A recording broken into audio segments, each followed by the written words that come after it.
Are you ready to learn to get rid of stress in your life? To learn how to deal with the emotional turmoil that causes strokes, heart attacks, bad health, and even weight gain? Life-changing habits for work, family, and everyone you deal with start here with Andrew Wittman. It's time to get warrior tough. Here's Andrew Wittman and Dutch Coleman. All right, welcome to Get Warrior Tough, the most monumental hour in media anywhere. We are your leadership and mental toughness coaches, Andrew Wittman and the Dutch Coleman. What's happening, my man? How you doing, buddy? Good. All right, man. There's a lot of noise in the background, man, so you guys shut that mic off in the studio in New York for me, please. Thank you. Wow, I can't even hear myself thinking we're just starting. If you want to use use the hashtag #GetWarriorTough on the Twitter. My mind is like all scattered from hearing that junk again. Week number 2. Holy smoke. All right, so and you can catch Dutch at the Dutch Coleman. I'm at Warrior Tough PhD. Go to the website getwarriortough.com. Dutch, how's your week been, man? How has it been? Yeah, it's been good. No complaints. Just the summer's winding down. You know, the kids, we're getting everyone geared up and getting ready for school. I'm going to get a couple more small vacations in to visit family, but all is well. That's awesome. Now, you know, I was out in the desert here the first part of this week. So I was out in Vegas, and it was, you know, I got off the plane. It was at night, Monday night, and it was 109, and the sun was already down. And I was like, wow, man, this is almost like Iraq hot again, you know? Yeah, So, I tell you what, for the people who are around me complaining about, you know, 88, 89 degree weather, 86 degree weather, they need to get some of what you had. yeah, it's all good. I mean, you know, it's all good. So I enjoyed my time there, came back real quick. We did, an event out there, came back, and then we're back in the saddle. Dutch, like you said, the summer's winding down. We had a great response last week to the winning and the losing, the science of winning and losing, because we're gearing up for, again, it's football season here in the South. I mean, it's everywhere, but in the South, you know, high school football, college football, pro football, the winning and losing thing just, you know, seemed like it caught everybody trying to get in a good mood about football, man. Yeah, you know, it's that time of year, man. Everyone's starting to get excited. Everyone's starting to forget things that are important. Because it's football season. This is the time where you leave kids at the where you're not supposed to leave them. You're supposed to pick them up, but you're reading all the college football preview magazine, so you forgot you're supposed to pick your kid up from camp. To me, man. That never happened. You know? Dude, did that happen to you? No, that's not what happened to me, but that's what happened to a lot of folks that are listening tonight. So. Yeah, I'm kind of glad, dude, to be honest with you. Just cut down on a bunch of the noise that's going on. It's a nice distraction. So anyway, it was a great show last week on the science of winning and losing. If you didn't hear it, go to Get Warrior Tough, listen to the radio archives, or go to the YouTube channel and watch it. It's mind blowing when we talk about the biology connected with the neuroscience of winning and losing. It was an amazing show last week, Dutch. Yeah, I really enjoyed it, and I think it was really as most of the things we talk about, we try to make it. We try to put it in a language that anyone can understand, and our target audience really has no target. We speak to a level where anyone from 10 to 100 could understand what we're talking about. So when you're talking about winning and losing, everyone's been there. Whether it's on the playground now as a 10 or 11-year-old, or you're competing at a high level, or you're a weekend warrior doing it. So once you begin to understand how the mind works, how the body works, the things we try to teach you, everyone can benefit. Everyone can move forward being better for it. So I always enjoy our conversations, man, because I really feel like we're helping people. Yeah, and it helps me, too. I mean, that's really why I do it, right? I started out doing this stuff to try and help me. Now, tonight I want to jump into some more science, because we love to stay with the science and how it can help us. But again, we have to figure out, you know, start at the baseline of what is. We just say what is, and then in the warrior culture, we figure out, you know, the warrior tough process, figure out how do we use it to our advantage. So let's jump in. I want to talk about an article in the Wall Street Journal by Sue Schellenberger. It was how inaccurate memories can be good for you, and that's right up my alley, because they're taking an inaccurate memory and using it for your good. So it goes like this, that there was a middle-aged lawyer who cherished this vivid boyhood memory of his father comforting him while his mother was in the hospital giving birth to his younger brother. And while he's remembering this, what he remembers decades later was that while his brother was born in 1968, a year before the first moon landing, all he could remember was his dad was entertaining him during that time, waiting to see the baby brother of the moon landing, a man on the moon, which didn't happen until 1969. So, what this Dr. Conway, Martin Conway, who's the head of psychology out in City University in London, said that what happened was that this lawyer, what he did is he patched together details from separate events to form a single memory. And we already know this from past shows, and you and I, we talk about this when we're doing our corporate training, that every time that you recall a memory, it's actually a reconstruct. You're not just playing a video or a DVD, film tape archive and playing it back. You're actually reconstructing what happened of bits and pieces, and your brain goes to work to find the information to reconstruct the memory. And so in this instance, he reconstructed several details from different times and mashed them together. So here's some ways that this Dr. Conway says that your memories can become distorted.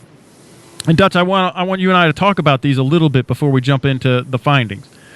But one of the ways that our memories become distorted is that we imagine that something happens, and every married man knows what I'm about to talk about. You imagine you had a conversation with your wife in your head, and then you mistake it for an actual past event.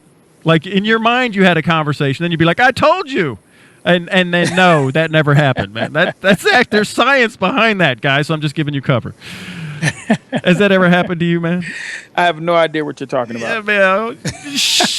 And that right there is a distortion of your memory. But I love the way we find out more and more about the brain and how it almost gives itself what it needs. So it's almost like we know the mind, the brain, there's science behind the fact that the brain will heal itself given the time and given the rest, that it can heal itself from certain conditions, right? Certain damage that's been done to it. Absolutely. So this is another thing where your brain is constructing a reality that will help you. It will help you get what you need to get to the next level of wherever you're trying to go. So again, this information can be helpful when you know how to manage it yourself and to put it into play for you, pointing in whatever direction you wanted to point towards, whatever target you wanted to point it towards. So again, this is what we do. We teach you how to take control of these things. So as we go further into it, I'm already excited about going deeper into this. I want folks out there to pay attention to how you use this to your advantage. Right. Okay. So now, and that is exactly right, because what happens is we've been doing it. We just haven't been doing it to our advantage. It's been to our detriment. Yeah. Reference I told you, and then no, you didn't. Okay. So, and now we confuse. Here's another one. We actually confuse and combine memories from two different events, and that's what happened to that lawyer. And this has happened to me many times in the past, where I'm sure it was something, and really what it was is, and when I went back and looked at the dates. Now, here's just an example. Like, I remember when my son was an infant, my oldest son, and we went to go see the movie Cliffhanger, but they wouldn't let us take the infant in because it was rated R, so we had to go watch Austin Powers. But then when I look at the dates, it couldn't have been Cliffhanger, because Cliffhanger came out 2 years before he was born.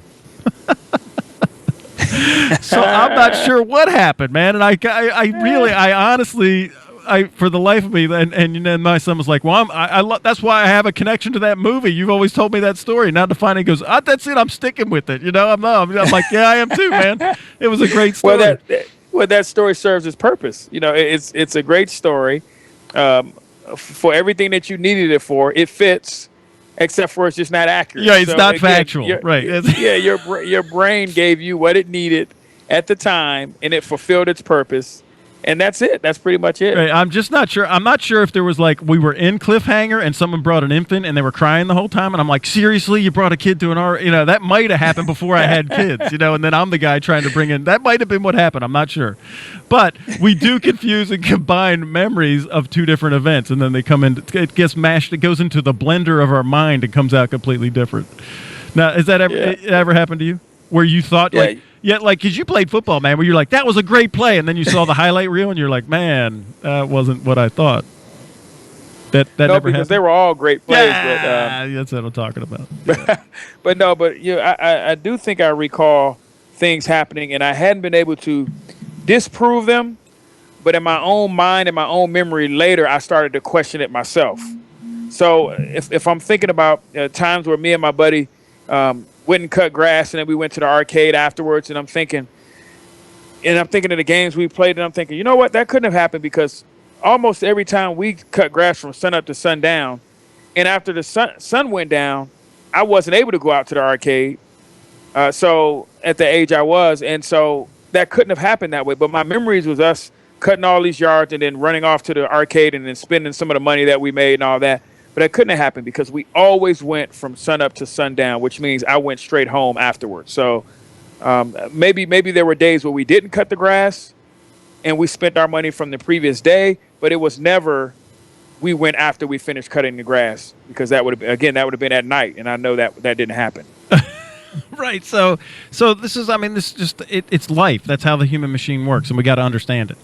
All right. The next thing is that we tend to compress events that happened over long periods into a very short time. And we do this with TV and movies all the time. It's like time-lapse photography. Movies compress massive amounts of time into an hour and a half. And then we do it in our own minds, that we compress things that happened over long periods into a very short period of time. Yes. I think I may have some examples of that in my mind. You do? Yeah, I'll share those off the air. Oh, okay. All right. Oh, that's a shame, dude. All right. So, here's another one. We exaggerate. Now, we tend to exaggerate positive or negative details for dramatic effect. Yes. I'm the master at that. Yeah, go ahead.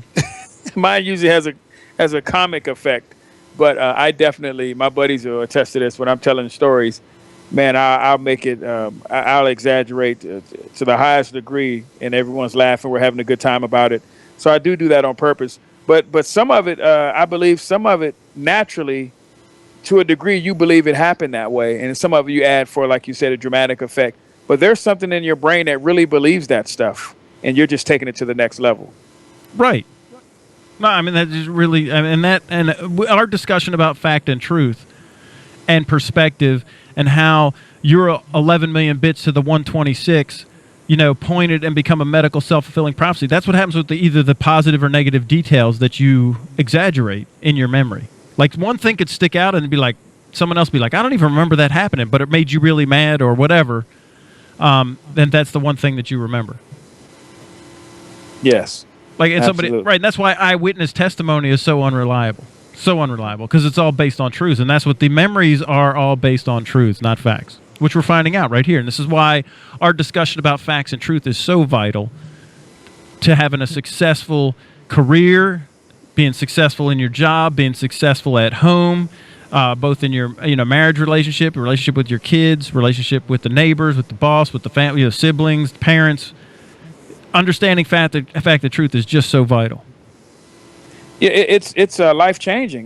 Fact and truth. I was at a church picnic this past weekend, and I was talking to a mother and son, and we were talking about fact and truth, and a lot of people don't really go that deep when they're talking about it. And I was talking about it from a corporate standpoint, like we do when we're out training. Whoa. And it's amazing how people don't really consider that. So after the break, I'm going to give you some information on what we discussed. Yeah, I'd love that. All right, you listen to the Get Warrior Tough radio show with Andrew and Dutch.